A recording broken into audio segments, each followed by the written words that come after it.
আমার লাইফে কম বলে কিছু নাই।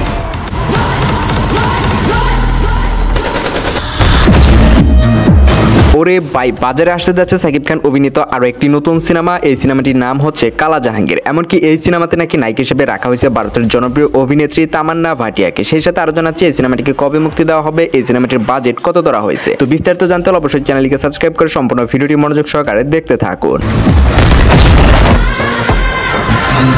একের পর এক যেভাবে হিট সিনেমা দর্শকদের মাঝে উপহার দিয়ে গেছে মেগা স্টার সাকিব খান, তারপর থেকে তো এখন পর্যন্ত সাকিব খানের কোনো সিরিয়ালই পাওয়া যাচ্ছে না নতুন সিনেমাতে চুক্তিবদ্ধ হওয়ার জন্য। আর এরই মধ্যে এই খবরটি চলে আসলো যে কালা জাহাঙ্গীর সিনেমাতে চুক্তিবদ্ধ হয়েছেন মেগা স্টার সাকিব খান। আর এই সিনেমাতে নাকি নায়িকা হিসেবেও রাখা হয়েছে তামান্না ভাটিয়াকে। যতটুকু শোনা গেছে এই সিনেমাতে নাকি সাকিব খানের পারিশ্রমিক ধরা হয়েছে প্রায় 3 কোটি টাকা। এমনকি এই সিনেমার টোটাল বাজেট ধরা হয়েছে প্রায় 30 কোটি টাকা। এই সিনেমাটিকে দেশ ছাড়াও দেশের বাইরেও বিভিন্ন কয়েকটি দেশেই এই সিনেমাটির শুটিং এর কাজ সম্পূর্ণ করা হবে। তাছাড়া এই সিনেমাটিকে মুক্তি দেওয়া হবে আগামী বছর রোজার ঈদে। বর্তমান সময়ে নতুন কোন সিনেমা নিয়ে আলোচনা হবে এবং কি সেই সিনেমায় সাকিব খানের নাম থাকবে না, এটা তো হতেই পারে না। মেগা স্টার সাকিব খান নিজেকে এমন ভাবে তৈরি করেছেন যে বাংলাদেশের একটি সিনেমা নিয়ে আলোচনা হবে, এমনকি ওই সিনেমাতে যে সাকিব খান থাকবে না এটা হতেই পারে না। তার ওই ধারাবাহিকতায় কালা জাহাঙ্গীর নামে আরো একটি নতুন সিনেমা আসতে যাচ্ছে। আর এই সিনেমাতে নায়িকা হিসেবে যতটুকু শোনা গেছে যে তামান্না ভাটিয়াকে রাখা হবে। প্রিয় ভিউয়ার্স, কালা জাহাঙ্গীর সিনেমাতে যদি নায়িকা হিসেবে তামান্না ভাটিয়াকে রাখা হয় তাহলে এটি আপনার কাছে কেমন লাগবে, এমনকি এই জুটিটি দেখার জন্য আপনি কতটা আগ্রহী সেটা অবশ্যই কমেন্ট করে জানিয়ে দেবেন। এবং নিত্য নতুন সকল আপডেট ভিডিও সবার আগে দেখতে এবং জানতে অবশ্যই চ্যানেলটিকে সাবস্ক্রাইব করে আমাদের সাথে থাকার অনুরোধ রইল।